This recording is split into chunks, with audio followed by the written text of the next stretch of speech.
அனைவருக்கும் வணக்கம். இன்றைக்கி நம்ம சேனலில் பார்க்க போகிறது எக்ஸ் என்பது ஒய்யில் 80% எனில் 2xன்னு எத்தனை சதவீதம் ஒய் ஆகும் அப்படின்னு கேட்குறாங்க.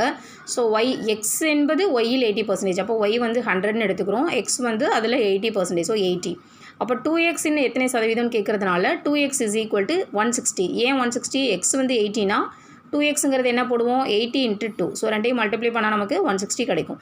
அப்போது 160ல் 100 எவ்வளோ, ஒய் எவ்வளோ அப்படின்னு தான் பார்க்கணும். ஸோ அப்போ 160 மேலே வந்து ஒய்யோட வேல்யூ 100 × பர்சன்டேஜ்னா 100. இதை சிம்பிளிஃபை பண்ணால் நமக்கு என்ன கிடைக்கும், கேன்சல் பண்ணால் 25 × 5/2 கிடைக்கும். நீங்கள் அப்படியே 0 0 கேன்சல் பண்ணிவிட்டு 5 டேபிள் 2 டேபிள் கேன்சல் பண்ணிங்கன்னா உங்களுக்கு 25 × 5/2 கிடைக்கும். ஸோ இது ரெண்டையும் மல்டிப்ளை பண்ணால் 125/2 கிடைக்கும். இதை சிம்பிளிஃபை பண்ணோன்னா 62.5 கிடைக்கும். 62.5ம் 0.5 ஹாஃப் நாள் ஒன்று தான் இல்லையா? ஸோ அப்போ 62.5% இதுதான் ஆன்சர். ஒருவேளை ஆன்சரில் உங்களுக்கு இப்படி கொடுத்தாலும் ஓகே, பர்சன்டேஜ் ஹாஃபில் கொடுத்தாலும் ஓகே.